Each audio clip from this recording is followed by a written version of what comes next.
Kita bertemu lagi dalam mata pelajaran sosiologi kelas 10. Masih di kompetensi dasar ragam gejala sosial dalam masyarakat. Pada sesi kedua ini kita akan membahas materi sesuai dengan tujuan pembelajaran ke-6 hingga ke-9, yakni nilai dan norma sosial, sosialisasi dan pembentukan kepribadian, penyimpangan sosial dan pengendalian sosial. Yang pertama adalah nilai dan norma sosial. Bahwa dalam kehidupan sosial dibutuhkan aturan-aturan dalam masyarakat yang berperan penting dalam menciptakan keteraturan sosial. Nah, aturan tersebut dibentuk dalam wujud norma sosial, meliputi perbuatan yang dilarang dan dianjurkan berdasarkan pada sesuatu hal yang dianggap baik dan pantas bagi masyarakat setempat. Nah, nilai merupakan sesuatu hal yang dianggap baik dan pantas tersebut.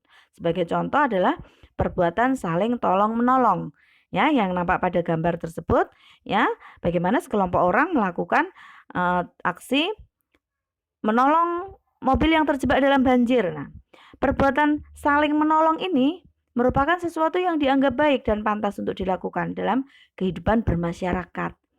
Nah, nilai yang dianggap baik dan pantas untuk dilakukan dalam kehidupan bermasyarakat ini yang disebut sebagai nilai sosial. Berikut ini adalah ciri-ciri dari nilai sosial. Yang pertama adalah konstruksi masyarakat sebagai hasil interaksi antar warga masyarakat. Maksudnya bagaimana? Bahwa nilai sosial merupakan hasil desain, hasil rancangan, atau dibentuk oleh masyarakat dari proses interaksi yang terjadi dalam masyarakat. Yang kedua, disebarkan antara sesama warga masyarakat, bukan bawaan individu sejak lahir. Maksudnya di sini, karena sebagai hasil interaksi, maka bukan merupakan sesuatu yang diperoleh melalui proses kelahiran, seperti sifat genetis. Kemudian, terbentuk melalui sosialisasi atau proses belajar, atau hasil dari berinteraksi antar individu dengan individu yang lain. Kemudian bagian dari usaha pemenuhan kebutuhan dan kepuasan sosial. Kebutuhan di sini adalah kebutuhan untuk mencapai keteraturan sosial supaya dapat hidup dengan nyaman, harmonis dalam masyarakat. Selanjutnya adalah dapat mempengaruhi perkembangan diri seseorang, bahwa saat semua berjalan sesuai dengan kepantasan, maka seseorang dapat berkembang dengan baik dan lancar. Selanjutnya adalah bahwa nilai sosial berfungsi yang pertama, dapat menyumbangkan seperangkat alat untuk menetapkan harga sosial dari suatu kelompok. Bahwa dari suatu kelompok yang menjalankan atau menganut hal-hal yang baik dan pantas secara berkelompok, maka akan membawa image positif bagi kelompok tersebut. Kemudian, mengarahkan masyarakat dalam berpikir dan bertingkah laku. Bahwa nilai sosial yang berlaku dalam masyarakat akan mendorong masyarakat untuk berperilaku yang pantas, yang baik sesuai dengan nilai yang dianut dalam masyarakatnya.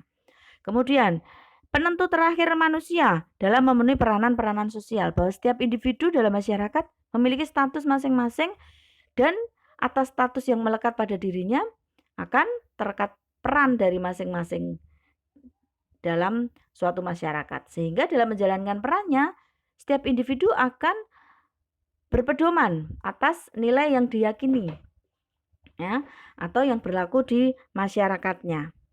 Kemudian, alat solidaritas di kalangan anggota kelompok, bahwa apa yang dianggap baik dalam masyarakat mendorong individu untuk berperilaku lebih memperhatikan individu yang lain sesuai dengan kepantasan yang dianut oleh masyarakat. Kemudian, sebagai alat pengawas atau kontrol perilaku, bahwa dalam melakukan segala sesuatu dalam kontrol diri sesuai koridor nilai yang dianut atau diyakini oleh masyarakat. Baik, selanjutnya pembagian nilai menurut Profesor Dr. Notonegoro. Ada nilai material, ada nilai vital, ada nilai kerohanian. Ya. Yang pertama adalah nilai material. Merupakan segala sesuatu yang berguna bagi unsur fisik manusia. Sebagai contoh, makanan, air, ya, kemudian pakaian. Nah, nilai vital adalah segala sesuatu yang berguna bagi unsur manusia untuk mengadakan atau mendukung kegiatan aktivitasnya.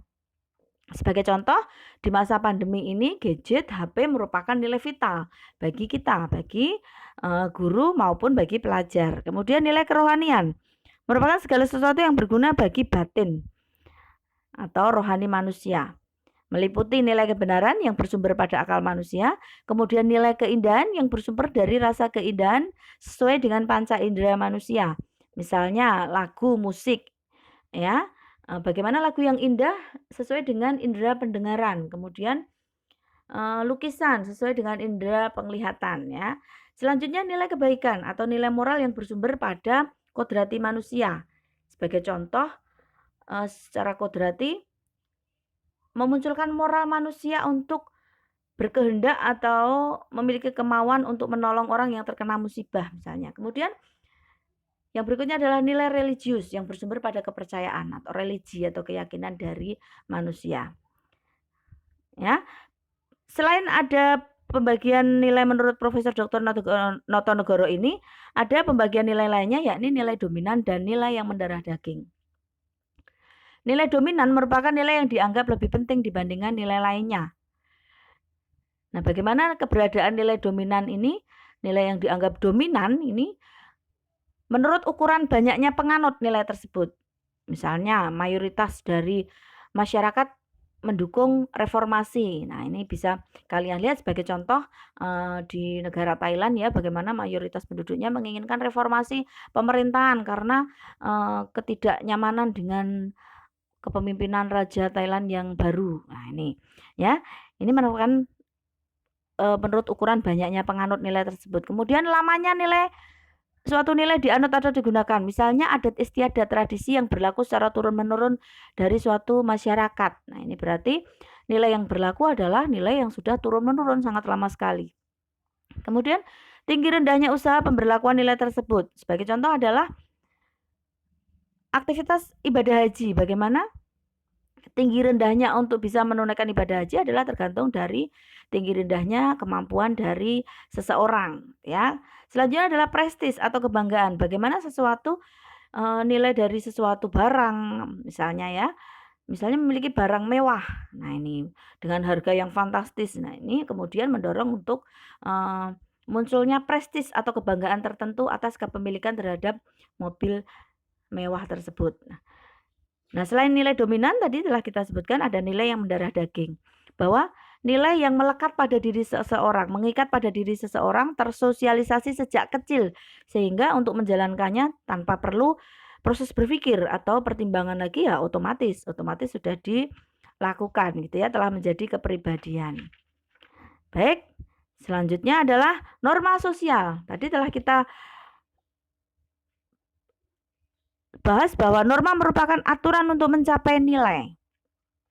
Ya, sebagai contoh kita lihat di gambar ada gambar mencontek ya, menggunakan catatan kecil di tangan gitu ya untuk membantu menjawab saat tes. Nah, ini merupakan sesuatu yang dianggap baik atau tidak baik dalam masyarakat, memunculkan nilai. Tadi telah kita bahas demikian ya.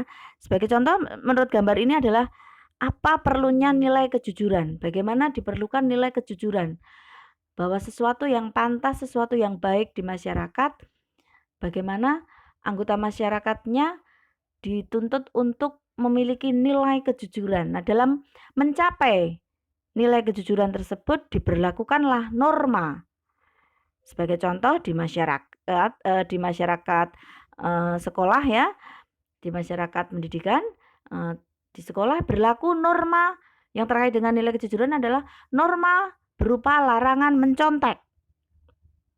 Ya, dilandasi dari nilai kejujuran tadi yang dihargai atau dinilai pantas, dinilai baik, dicita-citakan oleh masyarakat tadi. Di sekolah berlaku norma.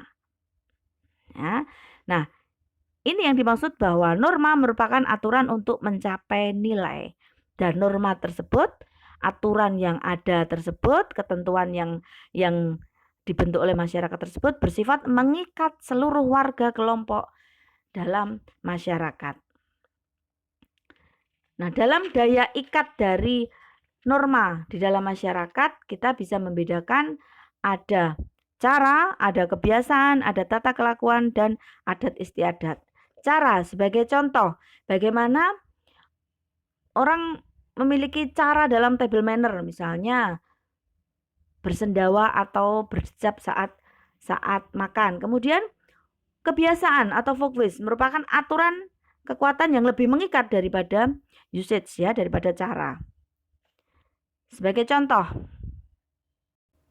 Kalau tadi kita mencontohkan cara dalam table manner ya. Nah, kebiasaan ini lebih tinggi tingkatannya, misalnya table manner dari keluarga kerajaan misalnya, atau dalam jamuan makan resmi. Bagaimana ada aturan yang kebiasaan yang lebih tinggi tingkatannya dari sekedar cara table manner, tapi bagaimana pemakaian alat-alat makannya dan sebagainya. Selanjutnya adalah tata kelakuan atau mores ya. Sebagai contoh adalah larangan untuk melakukan kejahatan. Nah, ini tinggi tingkatannya, lebih tinggi tingkatannya daripada cara dan kebiasaan. Yang tertinggi adalah adat istiadat atau custom. Ya, pada umumnya tidak tertulis namun memiliki sanksi, baik secara langsung maupun tidak langsung.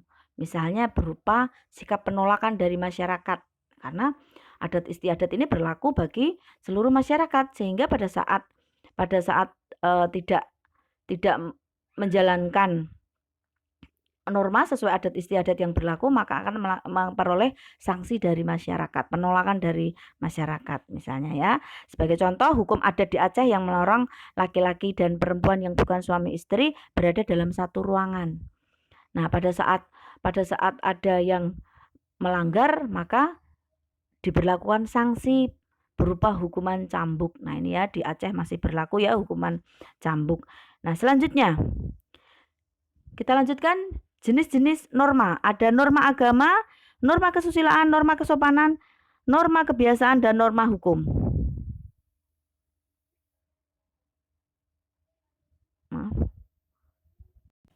Norma agama adalah norma yang berdasarkan ajaran atau kaidah agama. Sebagai contoh, sesuai dengan kewajiban agama, misalnya agama Kristen ya, ada 10 perintah Allah misalnya ya. Kemudian norma kesusilaan adalah norma yang didasarkan pada hati nurani atau akhlak manusia. Ini lebih bersifat ke nilai-nilai yang bersifat universal. Sebagai contoh adalah norma kesusilaan berupa menghormati sesama manusia misalnya ya.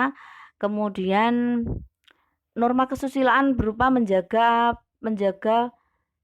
perilaku kesusilaan dalam masyarakat dalam menjalin hubungan satu individu dengan individu yang lain, tetap menjaga hal-hal yang tetap dalam koridor kesusilaan ya. Tidak berlaku sesuatu yang asusila ya, misalnya berzinah misalnya ya. Kemudian norma kesopanan ya, norma yang berpangkal dari aturan tingkah laku di dalam masyarakat. Sebagai contoh, cara berpakaian, cara bersikap, cara berbicara, cara bertamu ya, cara untuk tidak berkata-kata atau bertutur kata yang tidak pantas kepada orang yang lebih tua misalnya ya, cara menjaga tutur katanya sesuai dengan kata-kata yang pantas, dengan bahasa yang formal pada suasana formal ya. Misalnya di kelas tentunya berbeda dengan cara bertutur kata pada saat bermain bersama teman-temannya ya. Nah, ini merupakan norma kesopanan. Kemudian norma kebiasaan adalah hasil dari sesuatu perbuatan secara berulang-ulang atau habitual ya, sehingga menjadi kebiasaan. Sebagai contoh, setiap hari raya Idul Fitri di Indonesia ini ada kebiasaan untuk pulang kampung ya, mudik. Nah, ini adalah norma kebiasaan. Kemudian norma hukum adalah berupa perintah atau larangan sesuai dengan koridor hukum, payung hukum yang berlaku dari suatu masyarakat, bersifat mengikat dan memaksa ya. Jadi seandainya melanggar ya ada hukuman yang harus diberlakukan ya. Baik, selanjutnya setelah nilai dan norma sosial adalah sosialisasi dan pembentukan kepribadian. Sosialisasi merupakan pengenalan, penanaman atau proses belajar kebiasaan-kebiasaan baru atau nilai baru, norma baru dalam masyarakat. Sebagai contoh kita lihat di gambar adalah bagaimana siswa baru ya yang melalui tahap sosialisasi melalui masa orientasi di sekolah baru. Nah, masa orientasi siswa ini untuk mensosialisasikan nilai, aturan, dan kebiasaan yang berlaku di sekolah kepada siswa-siswi baru. Bahwa aturan SMA kita adalah sebagai berikut misalnya. Kemudian diperkenalkan guru-gurunya, diperkenalkan lingkungannya, diperkenalkan tata tertibnya. Nah, ini merupakan sosialisasi dari situasi yang baru, kebiasaan baru, nilai dan norma yang baru. Baik. Nah, berbicara mengenai proses sosialisasi dan pembentukan kepribadian, ya. Kita lihat terlebih dahulu, kepribadian merupakan kumpulan kebiasaan, sifat, sikap, dan ide-ide dari seorang individu yang berkaitan dengan status dan peran dan dengan motivasi atau tujuan pribadi dan aspek lainnya. Bahwa dari proses sosialisasi tadi pada akhirnya akan membentuk kepribadian seseorang. Ya. Nah, kepribadian ini merupakan bagaimana yang melekat dari seseorang baik secara eksternal maupun internal. Secara eksternal berkaitan dengan status dan perannya. Statusnya sebagai pelajar. Perannya yang melekat sebagai pelajar adalah belajar, kemudian mengikuti pelajaran di setiap jam pelajaran, menyelesaikan tugas-tugas tepat waktu, mengikuti penilaian. Nah, ini secara eksternal. Nah, secara internal motivasi dari dalam. Motivasinya apa? Sebagai pelajar, tujuan pribadinya yang terkait dengan statusnya sebagai pelajar apa, dan aspek sebagainya, yang kesemuanya ini adalah membentuk kepribadian dari seseorang individu. Misalnya kepribadiannya adalah individu yang memiliki etos belajar, etos kerja yang baik, atau seseorang ataupun sebaliknya, seseorang atau individu yang tidak memiliki motivasi sama sekali untuk maju atau berkembang. Ya. Baik, selanjutnya bagaimana sosialisasi ini membawa manusia memiliki kepribadian tertentu melalui tahapan perkembangan, play stage, kemudian game stage, dan generalized is other. Ya. Play stage, yakni pada saat anak mulai meniru peran dari lingkungannya.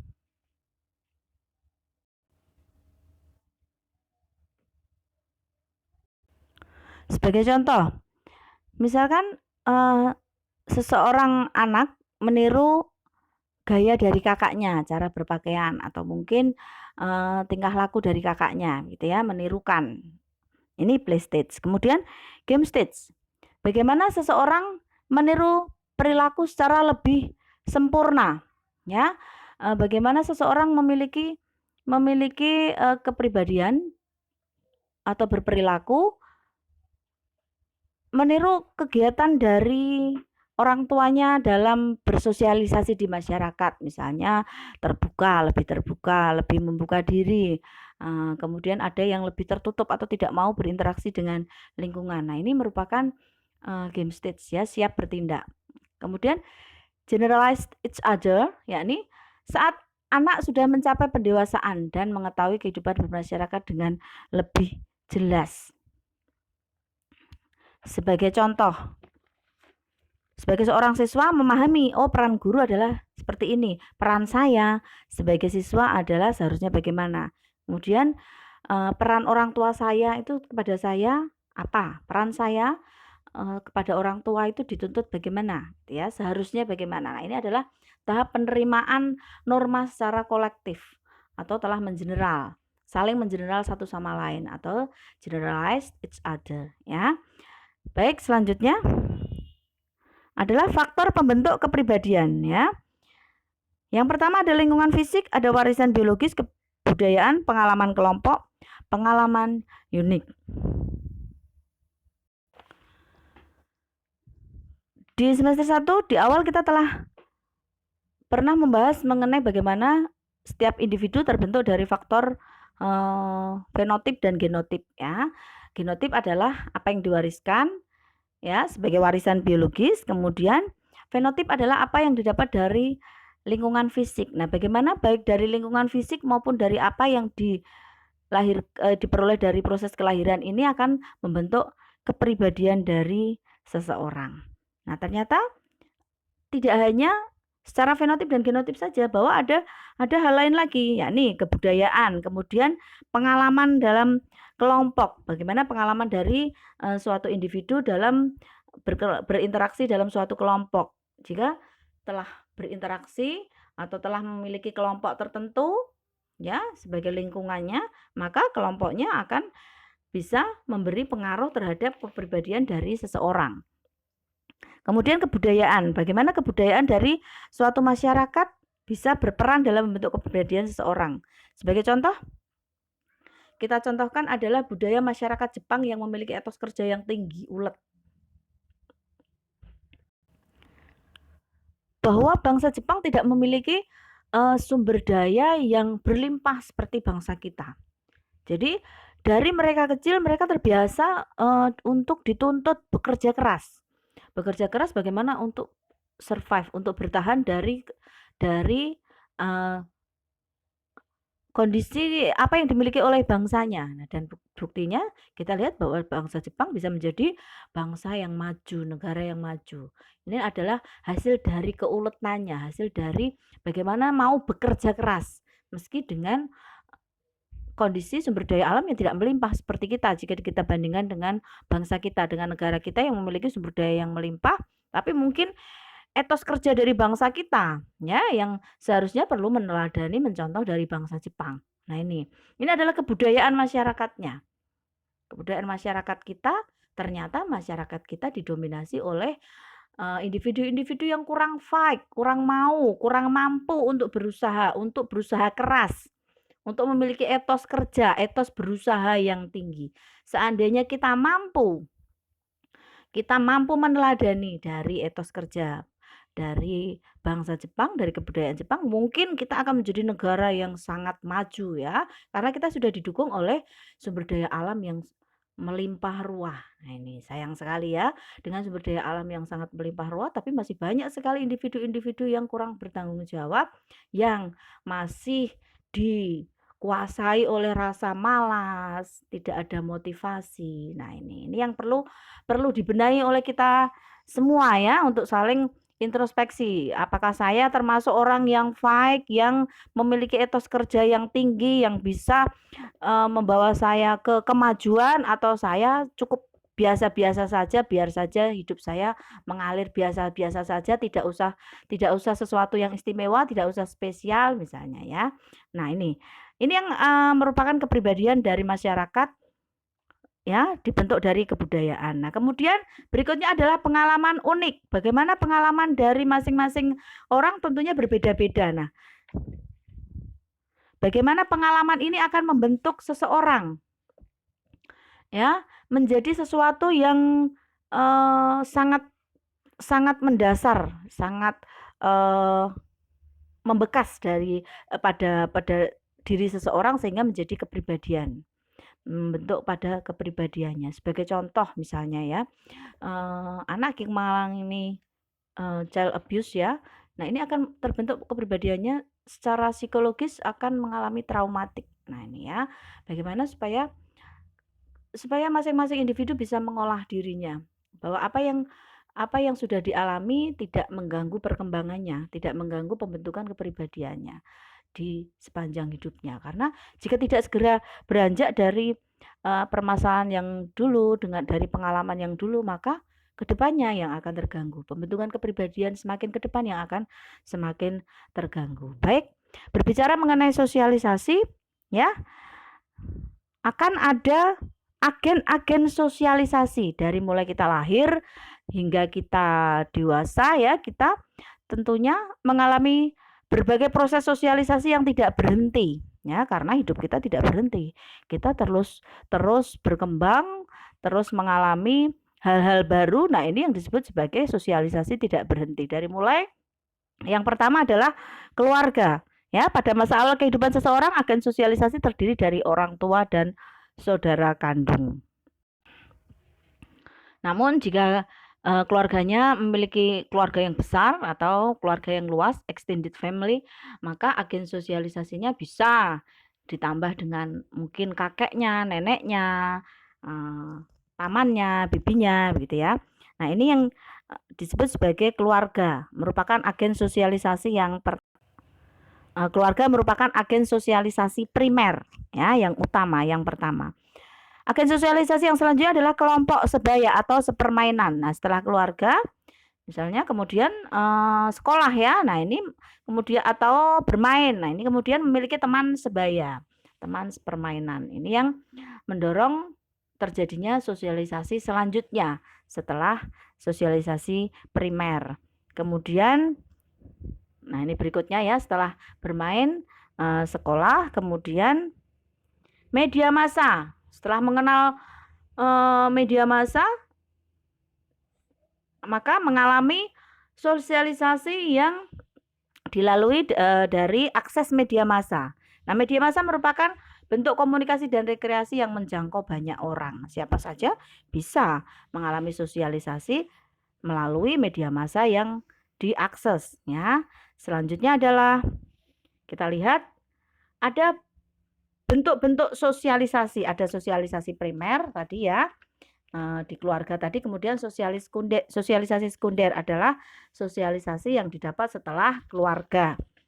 Kemudian ada tipe sosialisasi yakni formal dan informal. Formal berarti yang diperoleh melalui institusi-institusi normal seperti di sekolah ya. Kemudian informal melalui kegiatan-kegiatan di luar lembaga formal seperti pergaulan dengan sesama teman, sahabat, kemudian masuk kelompok klub misalnya. Ya. Selanjutnya adalah pola sosialisasi ya. Ada sosialisasi represif, ada sosialisasi partisipatoris ya. Sosialisasi represif menekankan pada penggunaan hukuman terhadap kesalahan. Misalnya setelah melakukan kesalahan diberi sanksi hukum. Nah, ini berarti dilakukan tindakan setelah melakukan suatu tindakan. Ya, apa yang diperoleh setelah melakukan tindakan ini yang dimaksud sebagai represif. Kemudian mengenal setelah saya melakukan seperti ini ternyata sanksinya adalah seperti ini. Nah, ini sosialisasi represif. Nah, sosialisasi partisipatoris merupakan pola dengan ciri pemberian imbalan ketika anak berperilaku baik, misalnya mendapatkan peringkat, kemudian diberikan hadiah gitu ya. Nah, ini adalah sosialisasi partisipatoris. Selanjutnya setelah nilai norma kemudian sosialisasi dan pembentukan kepribadian. Nah, berikutnya adalah penyimpangan sosial ya. Ada definisi mengenai penyimpangan sosial. Kaitannya dengan penyimpangan sosial adalah perilaku sosial ya. Ada teori konflik menurut Karl Marx dan menurut Emil Durkheim ya. Bisa dilihat teorinya. Nah, kemudian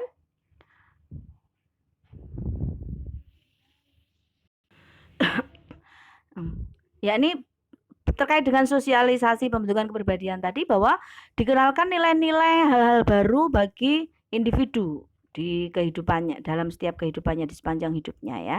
Nah, dari masing-masing individu ini tentunya memiliki respon yang berbeda-beda ya, karena memiliki kesadaran moral yang berbeda-beda sehingga akan menunjukkan respon yang berbeda-beda.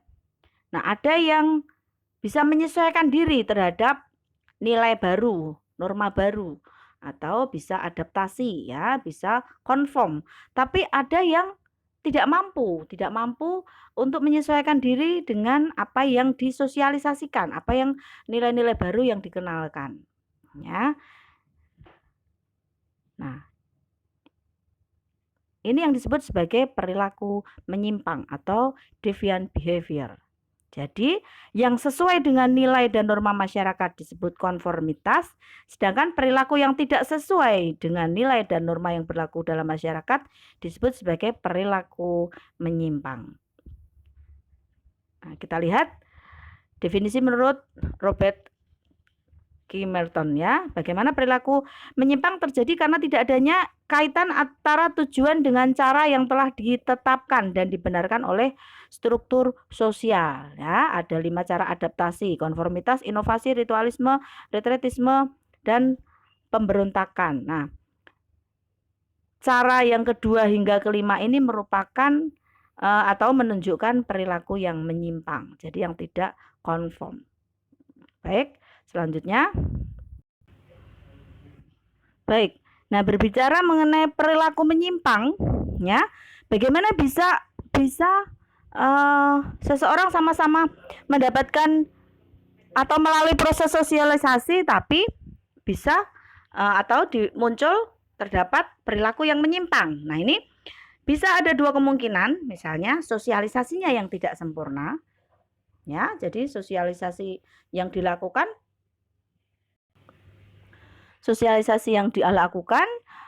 sudah tepat tapi responnya yang tidak sempurna terhadap proses sosialisasi.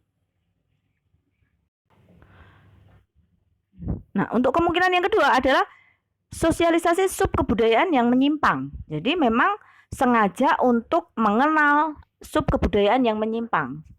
Atau perilaku menyimpang didapat dari memang kesengajaan untuk belajar sesuatu yang menyimpang. Ya, misalnya penasaran terhadap kehidupan LGBT misalnya ya. Kemudian mencari seluk-beluk tentang hal ehwal tentang LGBT, bergaul dengan komunitas itu, gitu ya, komunitas LGBT. Akhirnya apa? Ya ini yang disebut sebagai sengaja untuk mengenalkan diri terhadap sesuatu yang menyimpang, gitu ya. Ini disebut sebagai sosialisasi sub kebudayaan menyimpang. Nah, perilaku menyimpang yang ada di masyarakat, di setiap individu, bisa dibedakan menjadi penyimpangan primer dan penyimpangan sekunder. Penyimpangan primer saat perilaku menyimpang yang dilakukan seseorang, namun pelakunya masih dapat diterima secara sosial. Ya, sebagai contoh, karena terpaksa memenuhi kebutuhan hidupnya, kemudian mengambil barang dagangan di pasar misalnya ya, barang dagangan dari orang lain gitu ya. Tapi baru sekali saja dilakukan gitu, tidak berulang-ulang karena benar-benar tidak mampu memenuhi kebutuhan hidup. Nah, ini kemudian masih diterima, ditolerir. Misalnya tapi apakah mohon maaf sebagai contoh tadi, apakah kemudian setiap tindakan seperti itu ditolerir? Ya tidak ya. Ini misalnya kebetulan mendapatkan toleransi atau ada penoleriran dari masyarakat misalnya ya. Oke, contoh lain yang lebih real, yang lebih mudah untuk dimengerti. Sebagai contoh, seharusnya setiap hari Senin Selasa adalah aturan di sekolah adalah menggunakan seragam putih abu-abu gitu ya. Kemudian karena sesuatu hal lupa bahwa hari itu adalah hari Selasa ya. Ingatnya adalah hari Rabu. Nah, menggunakan seragam hari Rabu, padahal seragam hari Rabu adalah seragam kotak-kotak gitu ya, bukan putih abu-abu tapi kotak abu-abu. Nah, ini merupakan satu perilaku menyimpang karena berbeda dari kebiasaannya, berbeda dari tidak sesuai dengan aturan yang ada, norma yang ada, tetapi masih ditolerir. Karena apa? Karena baru sekali melakukan atau karena benar-benar lupa gitu ya. Baik, ini yang dimaksud sebagai penyimpangan primer ya. Kemudian penyimpangan sekunder, perilaku menyimpang yang tidak dapat ditolerir oleh masyarakat. Sebagai contoh, mencuri tidak hanya sekali tapi berkali-kali dilakukan, tidak ada jeranya gitu ya. Nah, ini yang dimaksud sebagai penyimpangan sekunder. Baik, selanjutnya sifat-sifat dari perilaku menyimpang. Ya, ada penyimpangan yang bersifat positif, ada penyimpangan yang bersifat negatif. Penyimpangan yang bersifat positif adalah penyimpangan yang berdampak positif terhadap sistem sosial karena mengandung unsur inovasi, kreativitas, dan memperkaya alternatif. Sebagai contoh, pada umumnya yang menjadi kondektur misalnya ya, kondektur atau pilot itu sebelumnya adalah berjenis kelamin laki-laki ya. Namun ternyata di masa sekarang ini profesi tersebut tidak hanya menjadi profesi dari laki-laki, tapi perempuan pun bisa berprofesi yang sama. Ada perempuan yang menjadi kondektur misalnya, ada perempuan yang menjadi supir bis, pilot dan sebagainya. Nah, ini yang dimaksud sebagai penyimpangan positif ya. Ada unsur inovasinya, ada unsur kreativitasnya, ya, ada unsur kemajuannya. Nah, sebaliknya penyimpangan negatif adalah sebaliknya berakibat buruk, mengganggu sistem sosial. Ya, sebagai contoh itu tadi ya, melakukan pencurian tadi ya. Nah, ini merupakan satu tindakan yang menimbulkan kerugian dalam sistem sosial. Baik, selanjutnya macam-macam perilaku menyimpang. Ada tindakan kriminal, kemudian ada penyimpangan seksual, ada pemakaian dan pengedaran obat terlarang, kemudian ada pemakaian dalam gaya hidup. Baik, yang pertama adalah tindakan kriminal atau kejahatan ya. berbicara mengenai kejahatan, ada banyak macam kejahatan ya, ada kejahatan yang dilakukan oleh para pejabat ya, disebutnya sebagai white collar crime atau kejahatan kerah putih. Kemudian ada kejahatan yang dilakukan oleh masyarakat awam ya, disebut juga sebagai blue collar crime. Kemudian ada kejahatan tanpa korban atau crime without victim, misalnya berjudi ya yang rugi dia sendiri, tidak ada mengorbankan orang lain misalnya. Beda lagi kalau mendirikan perusahaan yang membuka jasa perjudian online misalnya. Nah, itu beda lagi, itu bukan kejahatan tanpa korban, tapi itu sudah kejahatan yang terorganisasi ya, atau organized crime. Baik, termasuk kejahatan terorganisasi ini misalnya kejahatan dalam kegiatan penadaan barang curian misalnya ya. Nah, ini juga kejahatan yang terorganisasi karena tidak mungkin dilakukan satu orang. Ada satu orang yang mencuri, ada satu orang yang menerima sebagai wadah menadai barang curian ya. Selanjutnya ada kejahatan yang disebut sebagai corporate crime ya. Perusahaan yang melakukan kejahatan, sebagai contoh, ada suatu perusahaan yang melakukan kegiatannya berupa merubah date expired dari suatu makanan gitu ya. Jadi makanan-makanan yang sudah kadaluarsa dikumpulkan ya, kemudian dirubah expirednya. Nah, pernah ada kejadian ya, ada makanan kalengan yang ternyata di dalamnya sudah tidak layak konsumsi. Nah, ini sedangkan expirednya masih lama ternyata. Nah, ini adalah hasil dari perusahaan yang melakukan kejahatan khusus di dalam hal merubah expired date-nya dari suatu makanan, suatu produk makanan. Ini yang merupakan corporate crime ya. Selanjutnya adalah penyimpangan seksual, adalah perilaku seksual yang tidak lazim. Ya. Kita mengenal istilah LGBT ya. Kemudian ada satu kejahatan yang mungkin ada yang pernah mengalami ya. Jadi ada individu yang suka sekali untuk memamerkan anggota badannya gitu ya ke orang lain. Ya, ini hati-hati sekali kalau ada yang mengalami bertemu dengan orang-orang seperti ini ya. Lebih baik segera menghindar ataupun tidak bereaksi ya, tidak bereaksi terhadap orang-orang tersebut karena ini merupakan salah satu perilaku menyimpang ya. Jika kita bereaksi histeris misalnya karena kaget, misalnya ada orang yang tiba-tiba menunjukkan anggota badannya dengan sengaja kepada kita, kalau kita bereaksi histeris itu akan menimbulkan kepuasan tersendiri bagi orang tersebut. Nah, ini disebut perilaku menyimpang eksibisionis ya. Ya, semoga tidak ada yang bertemu dengan orang-orang demikian, dan semoga tidak ada yang meniru. Karena apa? Karena di kemajuan akses informasi saat ini, sekarang ini justru yang memprihatinkan adalah, yang ironis sekali adalah semakin banyak individu-individu yang melakukan aksi perekaman terhadap dirinya sendiri kemudian di-share. Nah, ini bukan suatu kebanggaan ya, bukan sesuatu untuk dibanggakan bahwa bisa men-sharekan anggota tubuh kita ya. Misalkan kemudian melakukan chat atau video conference dengan sesama teman lain dari belahan dunia yang lain, belahan negara yang lain, dengan ada aksi yang demikian. Nah, ini sudah merupakan perilaku menyimpang ya. Jadi tolong bisa dihindari aktivitas-aktivitas yang seperti ini sebagai kontrol diri ya. Ya, bahwa hal-hal tersebut merupakan salah satu macam dari perilaku menyimpang yang termasuk dalam penyimpangan seksual.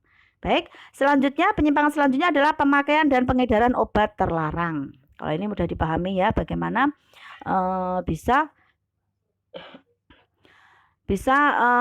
jika tidak hati-hati bisa masuk dalam lingkungan pergaulan yang merupakan komunitas untuk baik pemakaian maupun pengedaran obat terlarang, yang ini juga merupakan perilaku menyimpang. Selanjutnya adalah penyimpangan dalam bentuk gaya hidup Misalnya memiliki gaya hidup eksentrik ya, dengan berpakaian yang aneh. Saya lupa istilahnya apa, tapi ada istilah untuk gaya hidup pria yang memiliki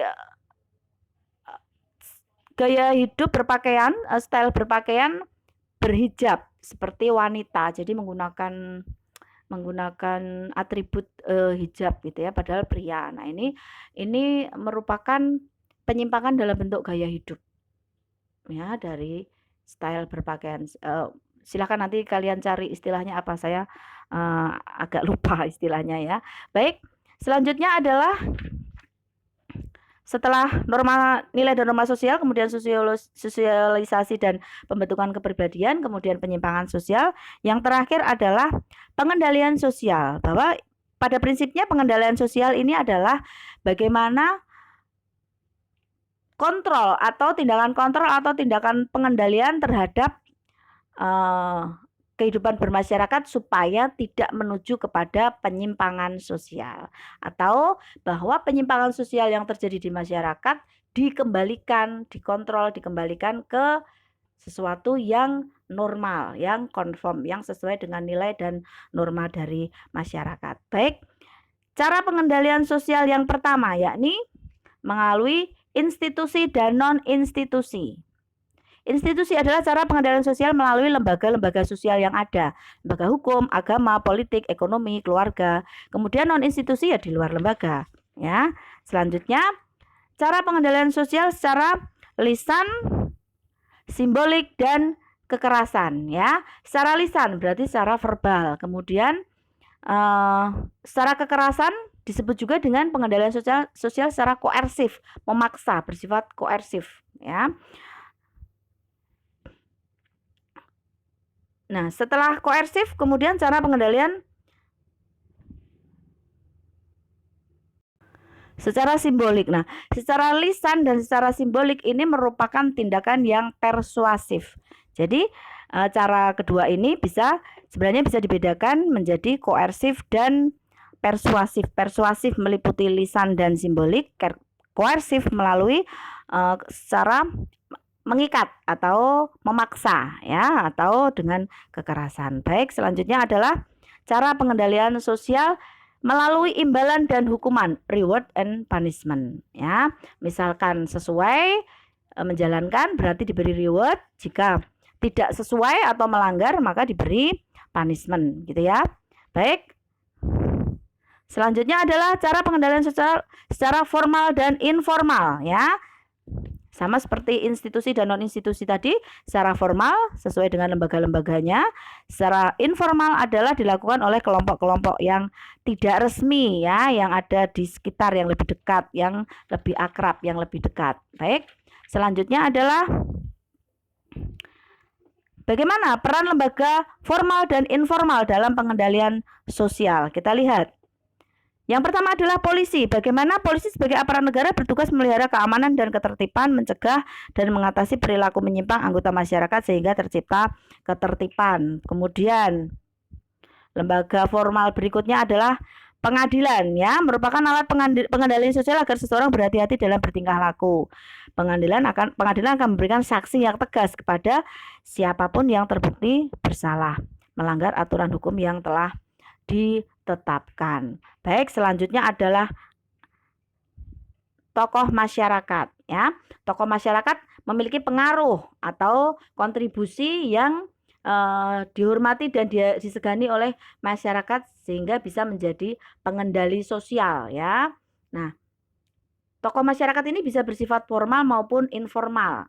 Formal misalnya jika diangkat dalam suatu lembaga ya, misalnya kepala sekolah ini ya, ini merupakan tokoh masyarakat yang bersifat formal ya. Kemudian ada tokoh masyarakat yang bersifat informal ya, misalnya tokoh masyarakat yang dianggap dituakan di suatu masyarakat. Baik, selanjutnya adalah media massa. Bagaimana sekarang media massa ini bisa menjadi alat pengendali sosial ya.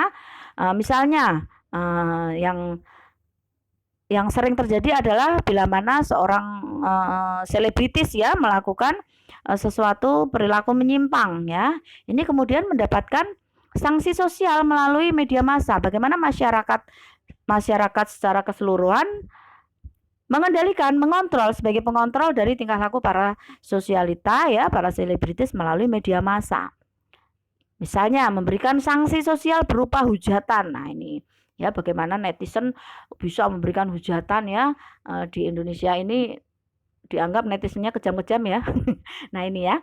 Bahwa bagaimana netizen atau sebagai mewakili dari aspirasi dari masyarakat ya, memberikan pengendalian sosial terhadap perilaku dari para tokoh-tokoh yang bisa dilihat atau bisa diikuti kegiatannya, aktivitasnya oleh seluruh masyarakat luas. Terutama dalam hal ini sebagai contoh adalah para selebritis ya, melakukan sedikit saja kesalahan bisa dipantau oleh seluruh masyarakat. Nah, baik, demikian tadi adalah materi dari bab 3 ya, sesi kedua. Semoga bermanfaat dan kita bertemu kembali di video pembelajaran berikutnya.